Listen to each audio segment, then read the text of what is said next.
Good evening. My name is Corinne Carey, and I am a member of the League of Women Voters of Rensselaer County and a moderator of this forum this evening. Tonight is your opportunity to listen to both of the candidates for state senate to represent Senate District 43, who will be on the November ballot. They will be sharing their views on the issues important to constituents in their district. The 43rd district is a new district that includes all of Rensselaer County and some of Washington and Albany counties as well. You will see a map on your screen. I want to acknowledge that I do live in the 43rd Senate District in the Lansingburg neighborhood of Troy, so this race is important to me as well. Before we proceed, I'd like to provide some information about how this is going to work this evening. This is a virtual candidate forum, and so we've solicited questions ahead of time. You're listening to a pre-recorded piece, and we're going to be posing certain questions to the candidates, and you'll have an opportunity to hear from each of them. The League of Women Voters is a nonpartisan political organization dedicated to the informed and responsible participation of citizens in government. The League never supports or opposes any political party or candidate. This has been our policy for 100 years. Membership in the League is open to anyone who is 16 years of age or older, and I hope you will consider joining the League. The League has produced an online voter guide, including statements from all candidates in the upcoming races. All candidates who respond to the League's queries are included on our website. You can visit 411vote.org to see this information and so much more. Prior to this evening, the League solicited questions from the community. I've reviewed these questions that have been vetted to eliminate personal, repetitive, and provocative questions. Not that we got any of those from you all, but we vet those questions to make sure that we don't. And I have chosen questions that I believe are the most important to this district. Questions will be directed to candidates in rotation so that each candidate gets a chance to respond first and second. Each candidate will have up to 2 minutes to answer each question. Candidates have the ability to use what we call red cards. They have 2 red cards each, and they can be used in the question and answer period. In this case, because we are virtual, I'm going to be asking the candidates to raise their hand if they want to use this option. Each of these red cards will allow 1.5 minutes of additional time to add to their response or to respond to something that the other candidate has said. These red cards may not be used for opening or closing statements. Each candidate will have 2 minutes to make an opening statement and up to 2 minutes to make a closing statement. The candidates for State Senate District 43 are, in alphabetical order, Jake Ashby, who is running on the Republican and Conservative party lines, and Andrea Smyth, who is running on the Democratic and Working Family party lines. It is now time to invite each of the candidates to make their opening statements. We determined ahead of time in a fair way how the candidates could draw lots to determine their order, and your first speaker will also be the first during closing statements. We will hear from Andrea Smyth first. Andrea? Thank you, Corinne. Good to see you again. Thanks to the League of Women Voters, you, the voters, have the opportunity to get to know me and why I want to represent you as in the New York State Senate. This is a wonderful public service from the League, and I admire everything that they do to ensure participatory government is engaging, protected, and enthusiastic. I am Andrea Smyth, a 30-year resident of Rensselaer County. My husband, Ron, and I have raised 3 grown children, Tess, Quinn, and Jack Massaroni. And I am proud to say that they are all politically active donors and voters. A few other personal facts: I'm an avid reader, gardener, baseball fan, and dog lover. I do 23 push-ups daily as a reminder of the average number of American veterans who had died by suicide daily. And I do 1 extra for a family member who died by suicide. To me, this is a daily reminder that those of us with hope must share it with those who have lost hope.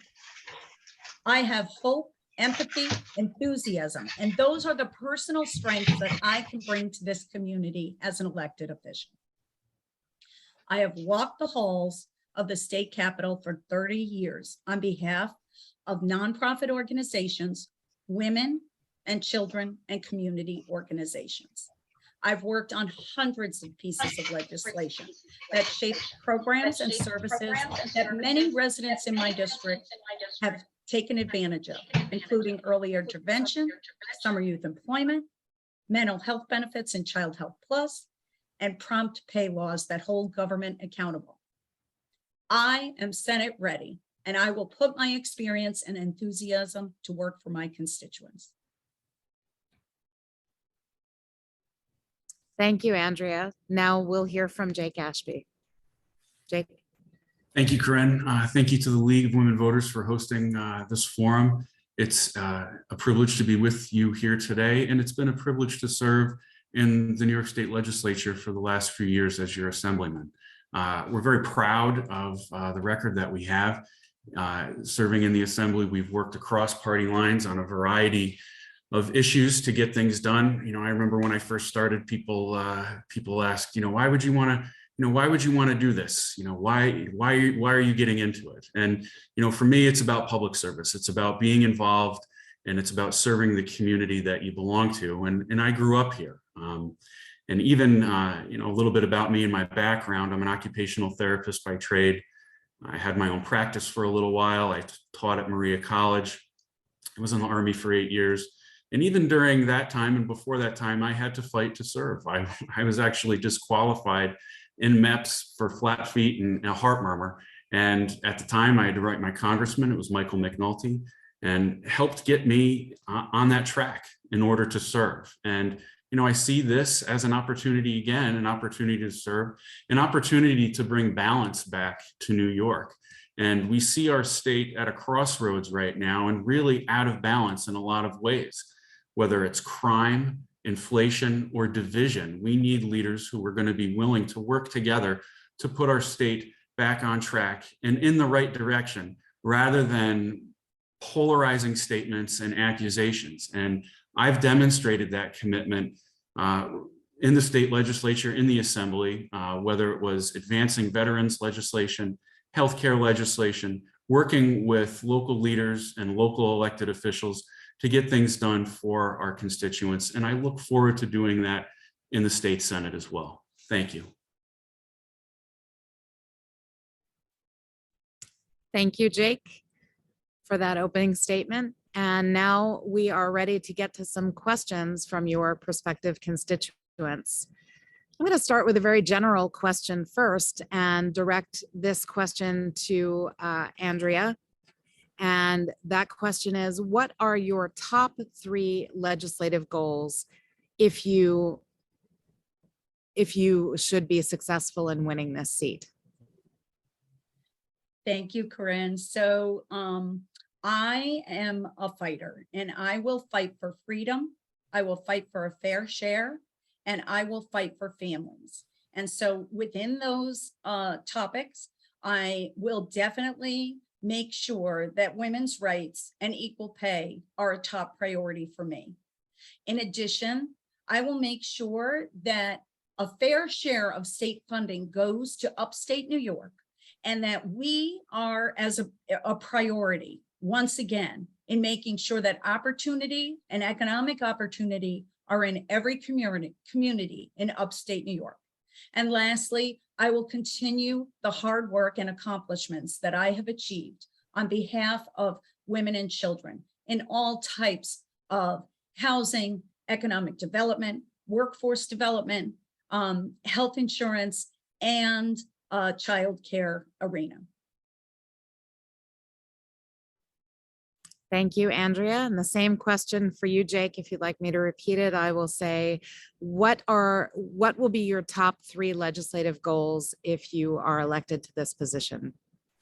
Thanks, Corinne. So the top 3 legislative goals that I would have is supporting legislation and getting it across the finish line that's going to reduce crime, which we are currently seeing a rapid uptick in and have over the last few years, reduce the cost of living and the economic burden that we are seeing in New York State as well, and to work together. Again, I think division is among the things that ranks right up there with these other issues that we need to demonstrate as leaders that we're willing to work together to make these accomplishments, to bring our state back into the right direction. And there is legislation out there that would help do this, and I think it needs to be placed on a higher priority. We need leaders who are in office who are willing to take risks and work across party lines to bring this into the spotlight and really capitalize on the opportunities. Those are my goals. Thank you, Jake. Now I'm going to ask you, Jake, what 2 or 3 goals that you have are most likely to garner bipartisan support, and how would you seek that support? Oh, really appreciate the question, Corinne. So one of the goals that I have is legislation that we were able to pass in the New York State Assembly unanimously, which was the Staff Sergeant Alex Jimenez legacy bill. I worked with my colleague Catalina Cruz out of Queens. I met with the family of Staff Sergeant Jimenez, and what this bill would do is it would provide state resources to families who are serving in the military who have family members here who are undocumented. New York would be the first state in this country to provide such resources. It's based off of a federal program called Parole in Place. And it's one of the reasons why I'm running for Senate, because we saw this bill really took a Herculean effort to get it through the Assembly, and I want to see it pass in the Senate. So it's top on my mind, and I think we will see that. I know that there are members of the Senate and the Assembly again who want to see this bill go forward, who want to see these families gain a pathway to citizenship, because we know that this population can be a strong economic engine for us. And again, it's a way to bring people together in New York State. Jake, you have some time left. I want to give you an opportunity to talk about another if you'd like. If not, we'll go on to Andrea. I can talk about that bill in particular, the Staff Sergeant Alex Jimenez bill. I was able to actually go down to Queens and meet with his family. And a little backstory on that: Staff Sergeant Jimenez went missing in action in 2007 south of Baghdad, and his remains were found in 2008. And I was actually in Iraq when that happened. I remember that happening, but what I don't remember at the time was his spouse was being actively deported, and that is unacceptable. It's unacceptable at every level. And so what this legislation would do is would solidify a process in the state mimicking the Parole in Place legislation that would provide resources for families in similar situations. And I will work as hard as I possibly can to make sure that happens. Got it. Thank you. And we'll move on to Andrea. The same question: of the goals that you've laid out, or maybe a different goal, what 2 or 3 goals that you have, should you win this seat, are most likely to have bipartisan support, and how would you go about seeking that? Thank you, Corinne. So yes, the top issue and a big family resource issue on my mind that I know will be bipartisan is to address affordable housing. So I really believe that, especially in the way that housing is being discussed, it's a very New York centric discussion. I will seek bipartisan upstate support to make sure that affordable housing is going to address the affordable housing issues of upstate. This could include, for example, reducing incentives for developers to clear cut land, which is not environmentally friendly, and instead giving first-time home buyers the opportunity to renovate older homes, stop using fossil fuels, and get a tax break that would have gone to big developers and have it go to the homeowners, the young homeowners, so that they can not only contribute to environmentally sound homeowning, but they can make sure it's more affordable by having some tax breaks that would allow them not to have to pay for the improvements that would be required.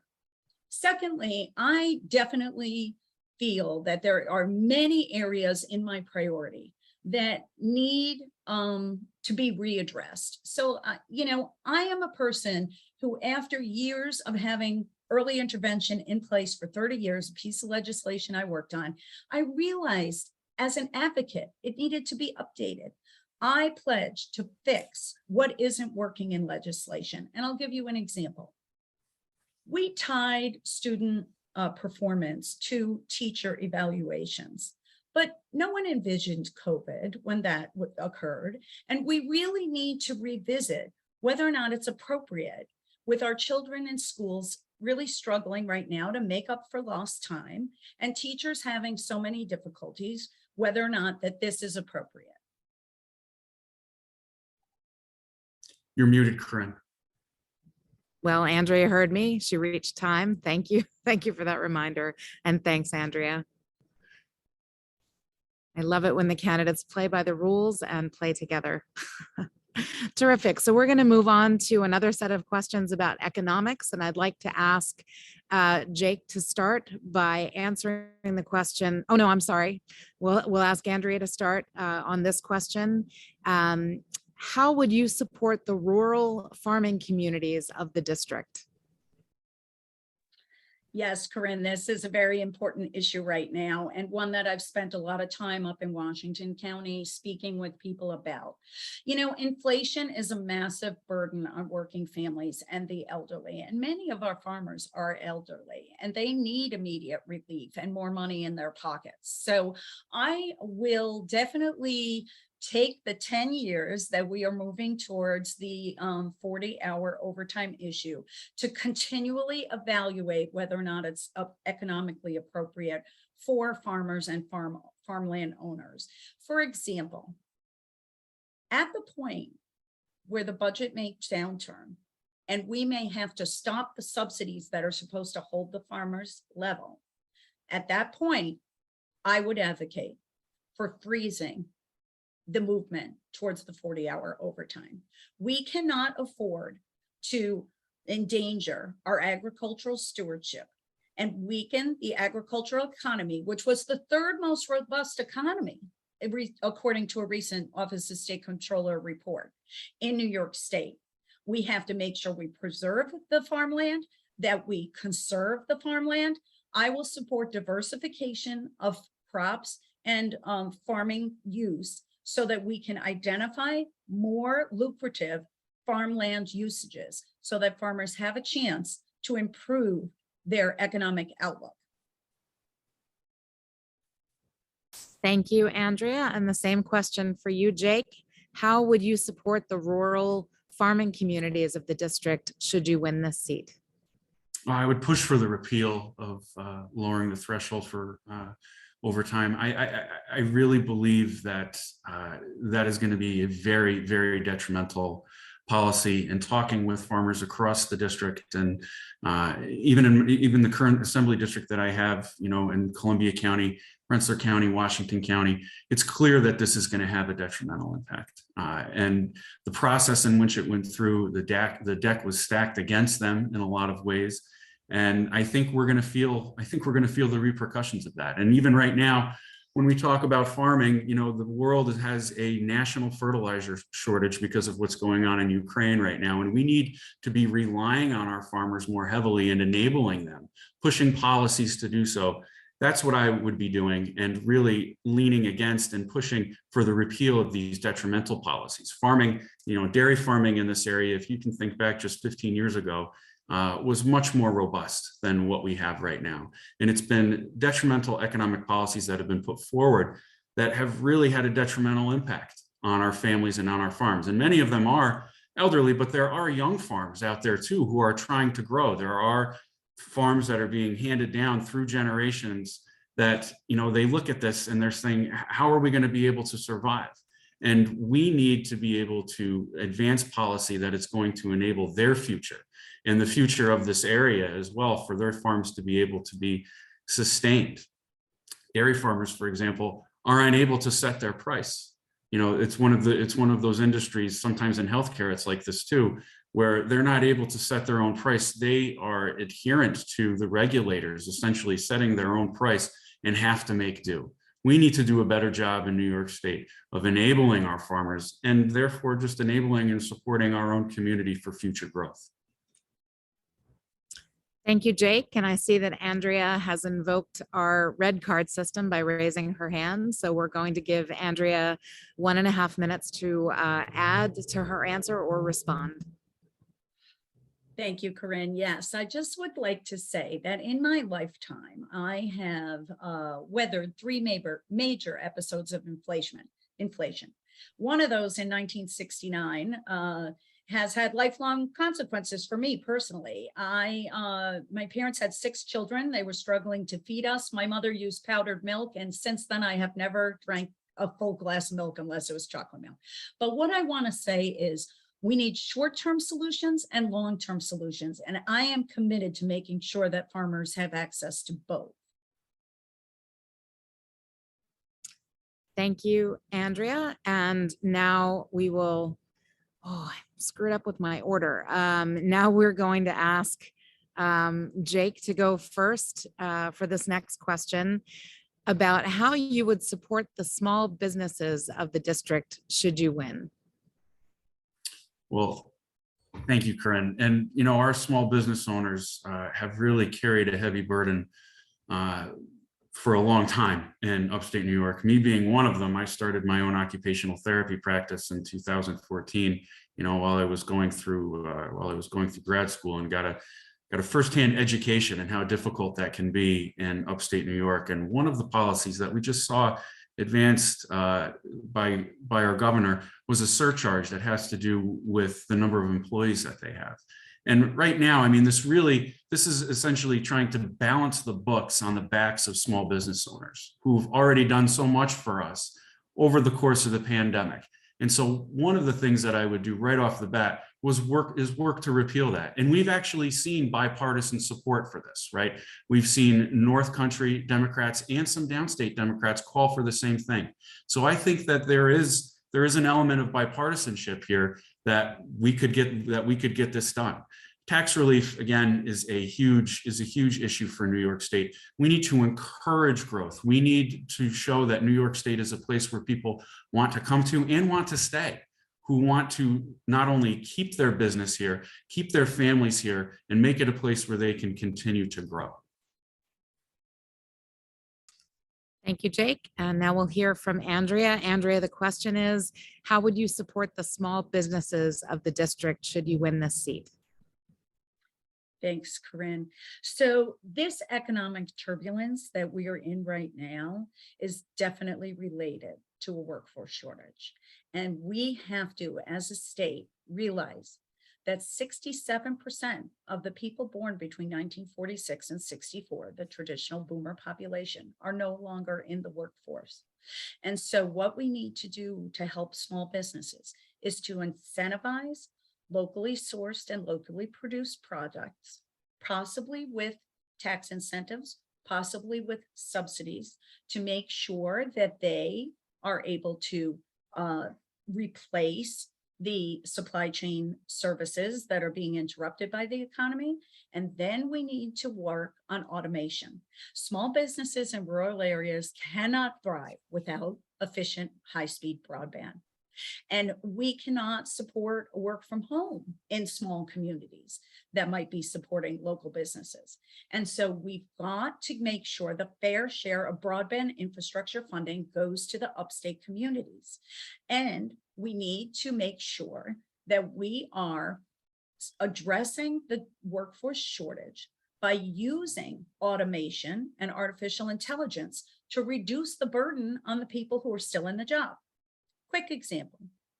When people first started using automated checkouts at the supermarket, people were concerned that it would take the place of those who wanted those jobs. But right now, most grocery stores and most small businesses like automated checkout because they may only have 1 or 2 workers in a rural area.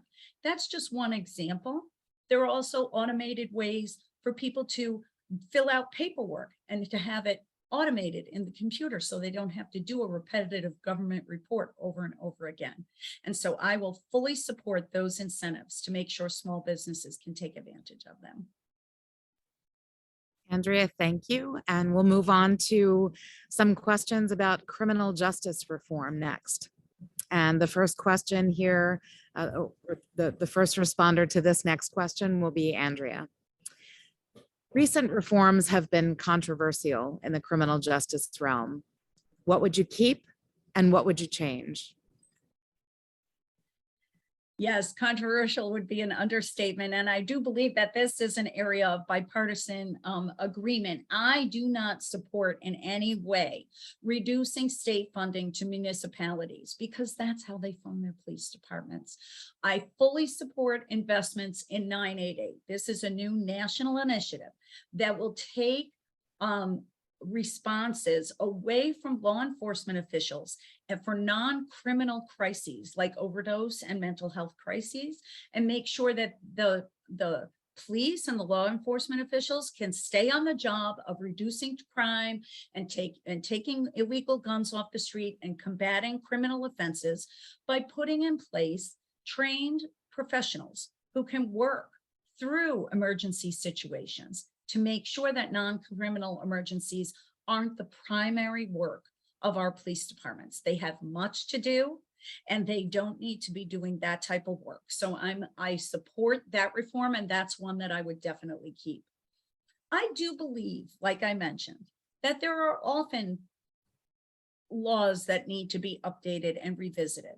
And I am definitely interested and know that the bail versus jail discussion is going to be part of my first session in the state Senate. So I am prepared to look at what is working and what isn't, and make sure that bail eligible offenses are correct in protecting our communities. Thank you, Andrea. And the same question for you, Jake. Recent reforms in the area of criminal justice reform have been controversial. What would you keep and what would you change?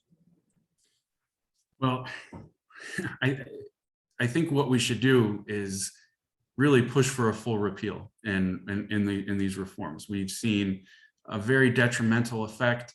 We've seen things tried to get retooled. And ultimately, during that process, we saw people who weren't involved in the conversation to begin with, you know, like our DAs, like our law enforcement community. We really need to start from scratch on this issue.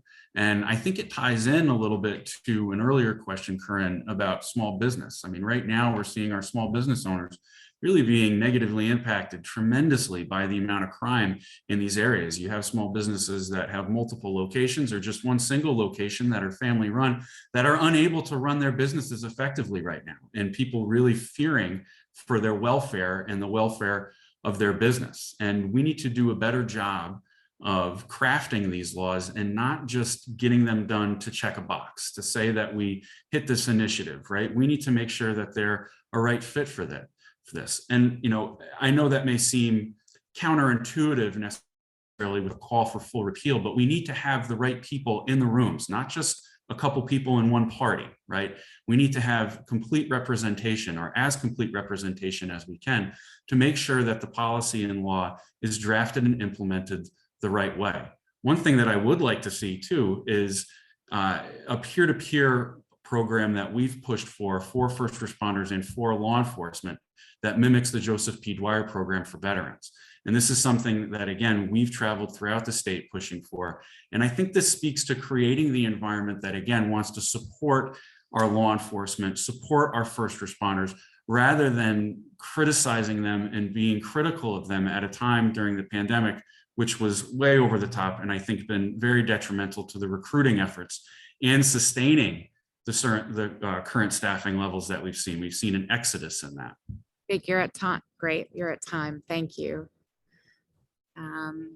And now I'm going to ask, our next question is, some people have linked possible criminal justice reform to the availability of addiction and mental health services. What are your thoughts? And Jake, you'll be answering this question first. I definitely think they are linked. I think that the availability of substances out there the proliferation of their availability, especially during the pandemic when so many of us were isolated in different ways. Substance abuse is something that thrives in isolation. And so it was really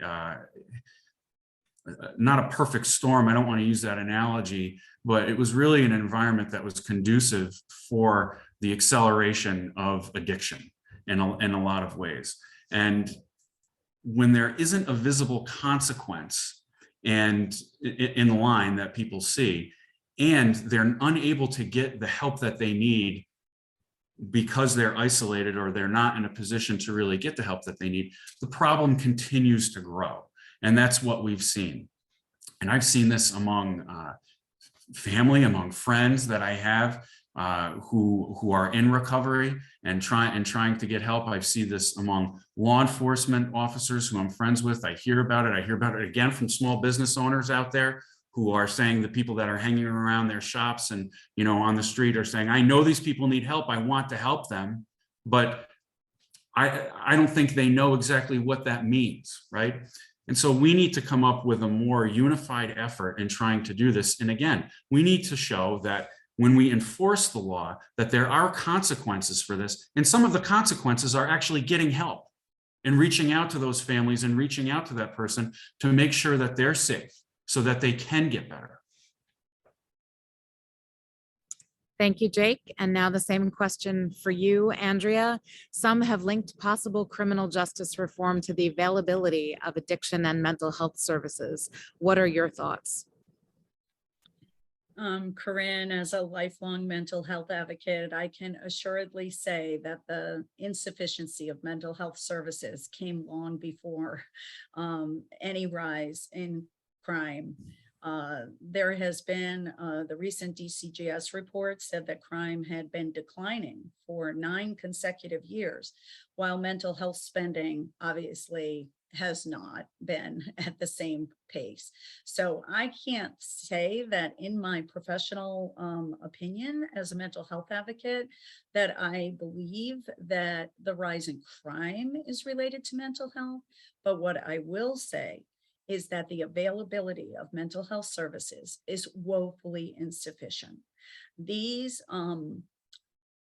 aggressive crimes are crimes of lack of affordable housing, they are lack of economic stability, and they are certainly a lack of accessible mental health care services.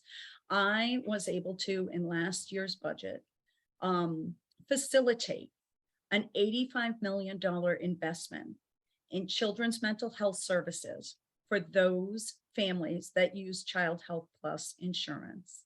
And this will do so much to prevent the growth in adult mental illness and addiction, because we can do preventive interventions with young people who get the skills to learn how to deal with anxiety or their depression before it becomes serious. And this is all about why we should be investing for younger and younger and more resources into mental health services. Thank you, Andrea. And we're going to move on to public safety related to criminal justice reform, maybe, but this is a more general question for both of you. And we'll start with Andrea. What are some legislative options that could increase the public's sense of safety? Andrea?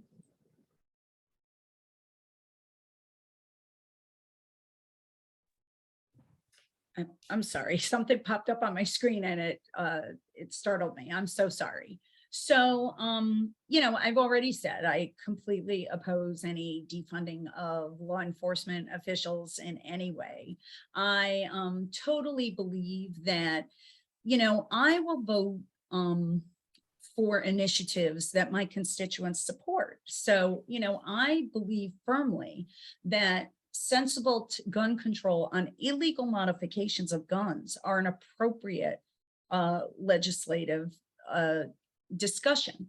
I am, you know, concerned that we keep going back to try to legislate more training and restrictions on people who legally own guns and not doing enough about illegal types of transporting guns, owning guns, storing guns, modifying guns so that they're more dangerous. So I really am a big advocate for alternative type of programs for reducing illegal gun use. Again, the type of programs that are currently being funded, like SNUG and Give Back Days. These are important tools in getting illegal guns off the street.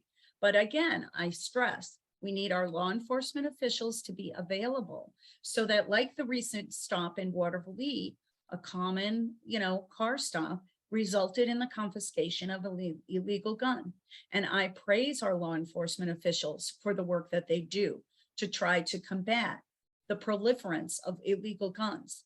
But New York is, doing the right thing in trying to outlaw modifications of guns that could come into New York State and do harm, like occurred in Buffalo. Thank you, Andrea. And Jake, the same question for you. What are some legislative options that could increase the public's sense of safety? I think it goes back to bail reform in the legislation that we pass. We need to provide our judges, we need to give our judges the discretion that they need to do their job. I mean, right now they don't have it. And I think this one element would be a right step. And I think there's bipartisan support for that. I think you hear it from the mayor in New York City to the DA in Albany County to every other district attorney that I've met with, throughout New York and law enforcement here. I think it would show a response that's warranted, that people have been calling for, rather than a tone deaf response, which is frankly what we've heard and what we've seen. We've seen a growing call for this, and we've seen elected officials, whether they're in leadership or not in leadership, just saying, we're going to sit this one out. I don't understand why we can't why we can't fix this. Why we can't look at this and say, all right, parts of this bill were well intended, and here's a measure that I think will have a positive impact, right? Again, something else that I think will help with this is improving the morale and the number of police officers in these departments is showing them that we care for them, which again, the peer-to-peer support that I think has been very helpful for our state's veterans. I think we can demonstrate that same thing for our law enforcement and for our first responders, and it will empower them, and it will show future generations that it's okay to ask for help.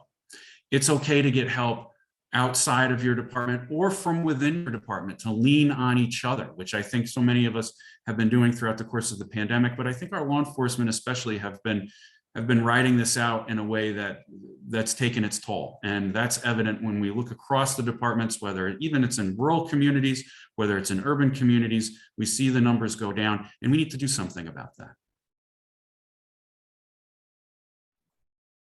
Thank you, Jake. We're going to move on to some questions about the environment next. And Jake, you'll be the first respondent to this next question, and then we'll invite Andrea to respond. The first question is, what can be done to protect New York from the increasingly severe weather events that we're seeing? Jake? Well, I think we are taking certain steps for that. I think our natural disaster response teams that are out there, FEMA, they do an incredible job. Again, our law enforcement does an incredible job with this. Whether it's microbursts, whether it's snowstorms, whether it's flooding, there are a series of events that have happened over the past few years that have taken an economic toll on us as well, along with the personal destruction of property. And I think there are things out there. There is legislation that's been passed to take to counter this in an effective way. What I'd like to see be done is see a more cost analysis on this as well, because I think what we're seeing and what we are going to continue to see is an increased cost, whether it's through our own utility bills, whether it's at the gas tank. And we need to know that the measures that we're putting out there aren't going to have a detrimental impact to the point where we see people leaving the state, because of the events that are occurring and because of the state's ineptitude to really measure the policies that we are putting forth. to combat this in an effective way. Thank you, Jake. And now the same question for you, Andrea. What can be done to protect New York from the increasingly severe weather events that we're seeing? Well, first of all, I'd like to say that I really hope that my interest in environmental issues will help the constituents of my community when I'm elected. I believe strongly that the infrastructure funding that can improve what's under our roads to deal with the storm surge and protect property and life is an important investment. And that's why I do support the Environmental Quality Bond Act, to make sure that water infrastructure can be a top priority of the local municipalities in this area. They are struggling with this mightily as climate change increases the runoff. The water management is becoming a serious environmental issue. In addition, I believe that we can empower people to take this fight on themselves. You know, people that want to do pollinator yards or pollinator gardens and to make sure that they're doing the right thing individually to combat climate change are subject to local ordinances that can require them to mow down the yard that they're trying to help the environment with. Again, I talked a little bit about smart development. You know, we're moving towards development without fossil fuels for heating and cooling. We've got to incentivize these things so that people can do the right thing and contribute to combating climate change without, you know, disrupting their lives or where they want to live. And so I do believe that we are doing quite a bit, but need to do much more on water quality protection, water infrastructure protection, and I will fight for a fair share of that funding to make sure that communities can respond. Thank you, Andrea. And you'll be responding to this next question about healthcare first, and then we'll invite Jake to answer the question. Seniors in our district are concerned with end-of-life care. How could care at home and hospice care be improved at the end of life?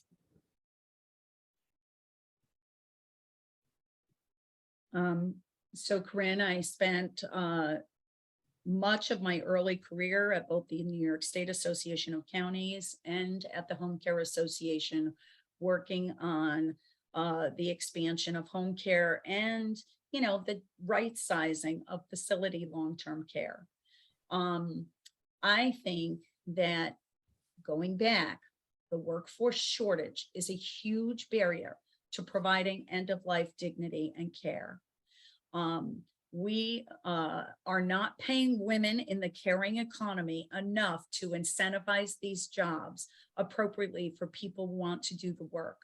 And so we absolutely must continue the trend that began this year, where we're raising the wages of these jobs, which are traditionally performed by women, and making sure that they are jobs that can sustain families.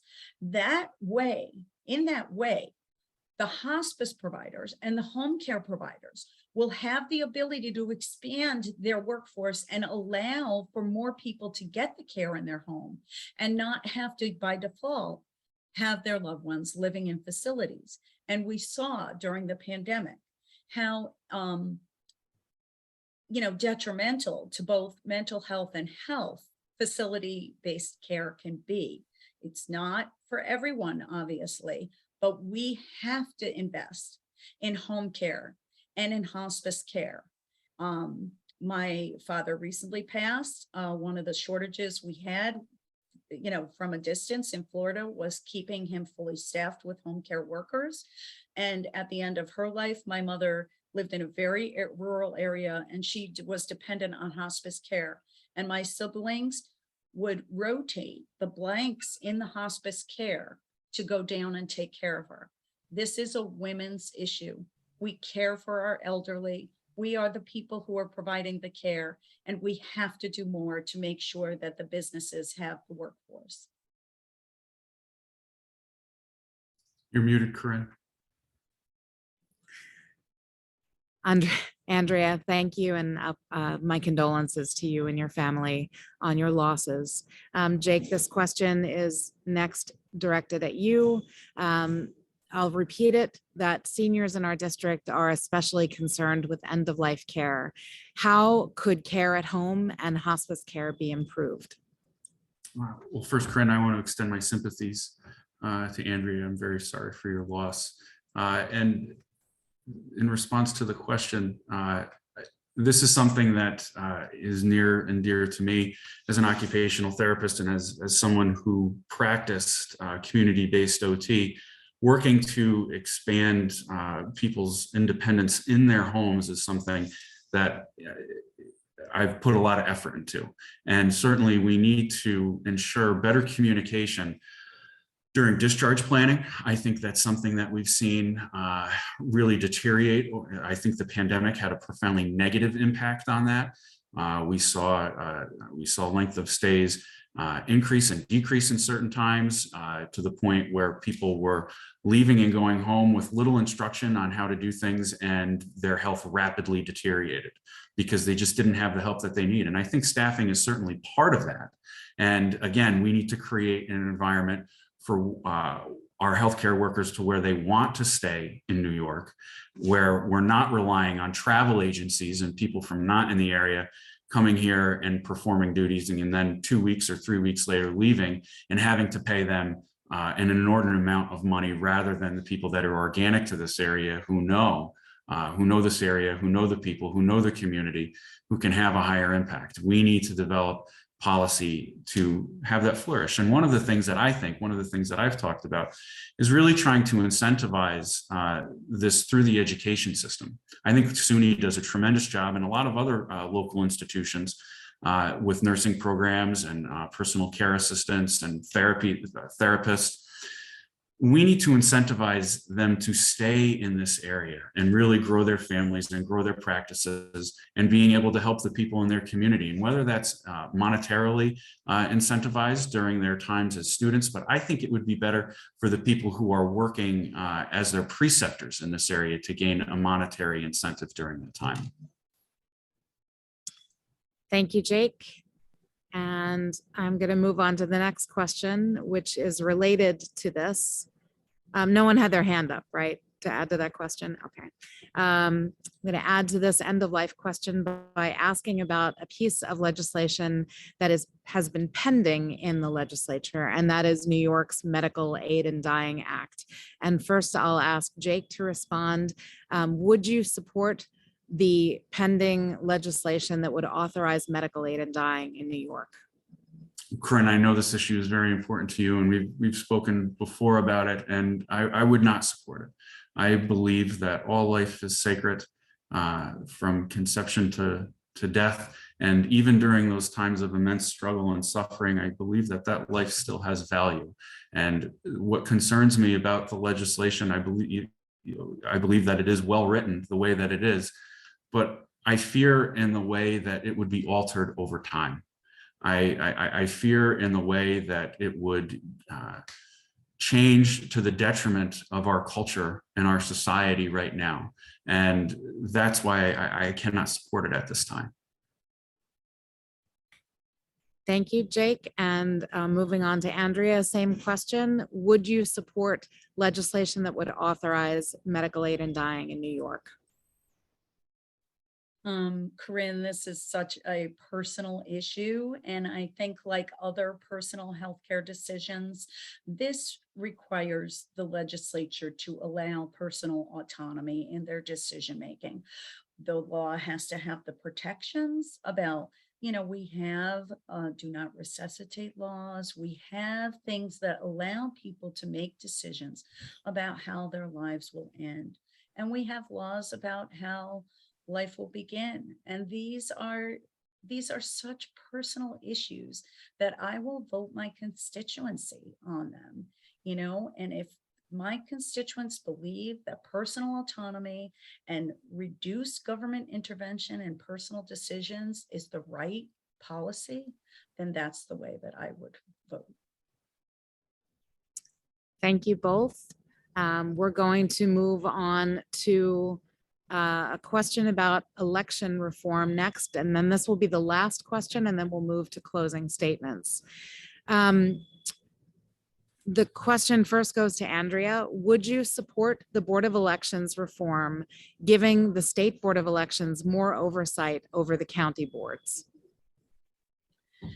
Well, Corinne, Rensselaer County is very familiar with election abuses, and I am a very strong advocate for the type of work that the League of Women and Voters is doing to ensure the participatory government rings true to people, that their vote counts, right? That there is a reason for them to vote, and their vote will and should be counted. And so I will carefully, when I'm elected, identify all of the election law reforms that we should be considering and determine which are the ones that can best protect the citizens' right to vote, because clearly we're not doing enough right now. We have colleagues of Jake's that have pled guilty to election fraud. We have charges pending at the local Board of Elections while those officials are still manning getting the voting up for this election. We have to be more responsive to our constituents when they are alarmed. They are alarmed about the infringement on their right to vote. And so I will speak strongly in favor of anything. I can't say that I will support that particular legislation because I'm not familiar enough, but I will support strongly any bill that protects the voters' right, that avoids voter suppression, that eases voter access, and that ensures confidence in our election process. Thank you, Andrea. And next, this question will go to Jake, and I'll repeat the question. Would you support the Board of Elections reform, giving the State Board of Elections more oversight over county boards? Well, I believe that the Board of Elections should remain local and within local control. And we've seen in the past mandates that have come down from the state that have put undue burden on our local Board of Elections. And it made it very difficult for them to do their jobs without really much consideration or aid given to them. And this needs to be taken into consideration with the state. And I think it would also enable local groups like the League of Women Voters, to keep their identity as a local group within that area. So I do support some measures. I have a history of supporting measures coming down from the state regarding local Board of Elections, but I guess it would depend on what type of control and what they're looking at doing. But I do wholeheartedly support the County Board of Elections maintaining their identity and the local groups affiliated with them doing so as well. Thank you, Jake. And now we're going to move into our closing statements. And Andrea, you drew the lot to go first, and you'll also be going first in your closing statements. You'll have 2 minutes to make that closing statement. Thank you, Corinne. So to the voters in Albany, Rensselaer, and Washington County, I sincerely hope that you enjoyed listening to my ideas, the concepts I've shared with you, my hopes for what I can accomplish as a state senator, and learning more about me personally.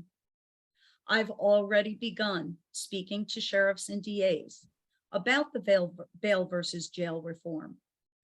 I am a person that will always be prepared. I will always do my homework, and I will always listen. I have been given awards for being innovative in listening to constituents that I was representing, not as an elected official, but in the children's mental health field, the families, the parents. What do we really need to help our children? I can be a real fighter on your behalf. I'm not known for being soft-spoken. I will make sure that your voice is heard, and I will vote on your behalf. I will vote to the majority of the people in my district. I will not disregard teachers when they say they don't want to be armed in the classroom. My opponent did not vote with his teacher constituency on that issue. I will vote in favor of environmental protections, and my opponent did not do that when 66% of his assembly constituents wanted more environmental protections. I will make sure that autonomy is available because people believe government should not be in their bedrooms, in their medical rooms, or at their dinner table. Thank you. Andrea, thank you. And next we'll hear from Jake. You'll have 2 minutes to make a closing statement. Thank you, Corinne. Thank you to my opponent for this opportunity. Thank you to the League of Women Voters for having us here today. It's been, again, a privilege to represent you in the New York State Assembly, and I'm hoping to do so in the New York State Senate. We have a lot of issues confronting us in this district right now and throughout the state of New York.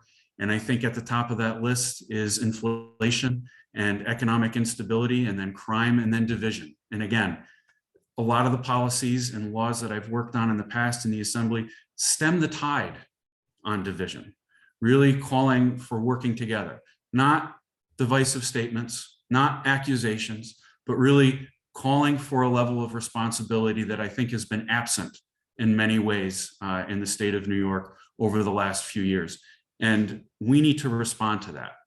We need to respond to that in a way that is going to help our constituency, that's going to work with people across party lines rather than making accusations and name calling.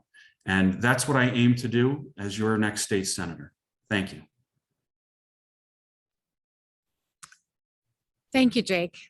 I'd like to thank all of you for demonstrating your civic concern by listening to this forum. And I want to thank the candidates for the respect that you showed one another this evening. Thank you all for watching. Don't forget to check out information about the League and consult vote411.org for all of your election-related questions. And please, don't forget to vote on Tuesday, November 8th.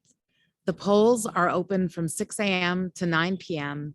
and early voting begins on October 29th and lasts through November 6th. I want to thank the League of Women Voters and wish you all a good evening.